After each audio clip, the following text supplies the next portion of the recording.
Hey, hi there. My name is Dr. Rich Miller, and I'm here to talk to you about working with generative chatbots and different metrics and looking at student writing. So here's my presentation title, and let's just get right into it now. I teach a lot of college writing. I've taught at the first year level, second year level, graduate level, and I really do enjoy teaching grammar to the upper graduates. And I think this is what this presentation will be around. As you can see right here, I argue that studying grammar is a dynamic process that should consider all kinds of discourse and not just SAE or Edited American English or whatever you want to call it. Non-standardized texts, which we'll be looking at here, offer powerful ways to learn. Online tools help us see differently, and generative grammar and sentence patterns are one of the big ideas here. So first of all, I'm sure you've heard of ChatGPT, and I went ahead and grabbed a paragraph from a student essay, and I actually grabbed two paragraphs, but for this presentation, to make it visible, I just grabbed 3 sentences. So this is from the second paragraph of a freshman essay, I would say English 102. And you can see right here, if you want to pause the presentation and read the sentences, you certainly may. What I did is I went ahead and put in the standard American English, or the student's attempt at it, and then had ChatGPT magically turn it into AAVE, African American Vernacular English, as you can see what it's done right here. Pretty amazing. And I also did that with other dialects, Chicano English, Southern American English, and Appalachian English as well too. So, and when it came down to it, I had ChatGPT run me through 5 different dialects of the same writing, as you can see right here. And they're all printed out nicely.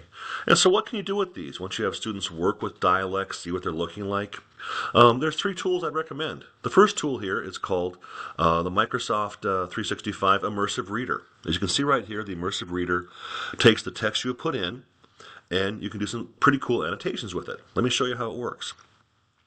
Going to the Immersive Reader, you can see here, this is a Microsoft 365 Windows version here, Immersive Reader right here, and then you get the choices here of using this little grammar tab here. And that's the grammar tab. You can say, I want to see all the nouns and all the verbs. And I think this is a really nice exercise for students to see how the language is broken down from a machine's point of view here. Notice it's not picking out pronouns as subjects here, so there's a little bit of grammar instruction that could definitely help with that right there. So I think the Immersive Reader feature gives students quite a bit to look at. And it can be a very interesting part of a language arts class. And here I went ahead and put the 4 of the different dialects through the Immersive Reader.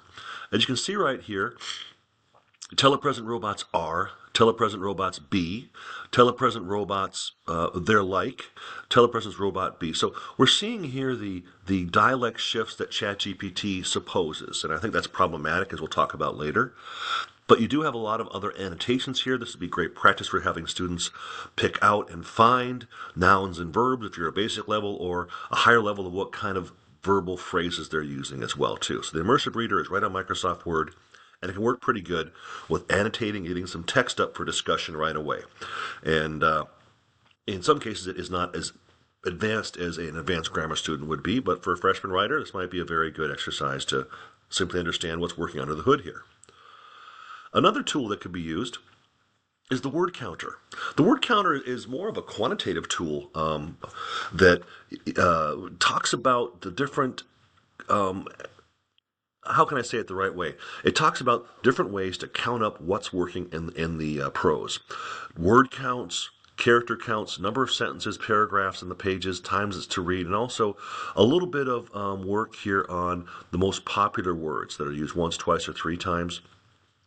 So you can see here how I've ran the dialect translations through the word counter to find out what it looks like. And one thing that I found very interesting here, and students might as well, is the idea that the dialect we have here is the translator is giving us more sentences at times or less, and really changing around different metrics of characters and word counts. And I'm wondering how that figures into what people think about with someone's dialect, and if it is in fact advanced enough, or the assumptions we make with the number of words someone uses, or even the length of the words. This does have a syllable feature as well too that could be used for linguistic analysis as well. Moving along here, I think the machine learning of ChatGPT, of the word counter, and even immersive reader are wonderful. But the real power I found here was working with some of the things I did in my advanced grammar class. We studied a book called Understanding English Grammar and Grammar to Get Things Done. Very nice old school book and a newer school, more rhetorical grammar book.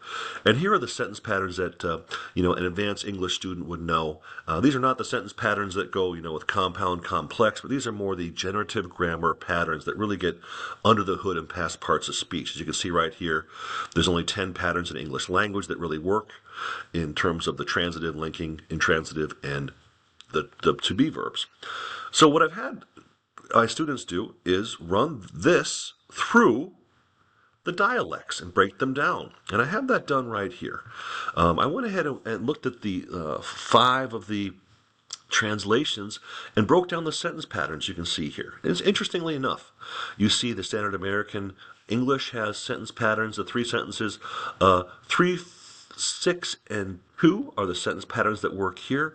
African American 3772, and you notice that the 3772, in terms of the different patterns of the sentences in generative grammar, are also the same for Southern American and Appalachian English. So Appalachian English, Southern American, and AAVE, according to my analysis using generative grammar sentence patterns, ChatGPT has spit out essentially the same patterns for 3 different dialects, whereas the Chicano dialect is the one that surprised me the most, with sentence patterns we see in no other example here, and there's more of them.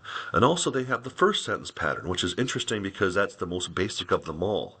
As you can see right here, these 2B sentence patterns are not very advanced and they're short, and the 7 through 10 are the more quote-unquote complex transitive patterns, which you only see one of in the Chicano English. So I'm really wondering how that bias is figured in there, and I think students would find it interesting too. This has been a great exercise to work with how syntax and semantics work together to form style and grammar. And of course, pragmatically speaking, we can talk about how these sentence patterns and these dialects translations work in the real world. So once again, if you're looking to move into some of these areas here with students in language analysis, I would definitely suggest working with ChatGPT to spit out some different kind of non-standardized text in that way. I shouldn't say non-standardized. They are standardized. They're just not officially, standard American English. Some of the closing questions I would offer you as you think about these ideas and scroll back would be, does idiomatic language and dialectal variance help students write better? In other words, do students knowing what AAVE and Chicano English is and how it differs from standard English help them write better standardized academic prose? I consider myself an academic prose teacher over my career, but this has challenged that. Other ones that I think are very important here, number 4 especially, how are stereotypes and prejudice baked into generative AI like ChatGPT?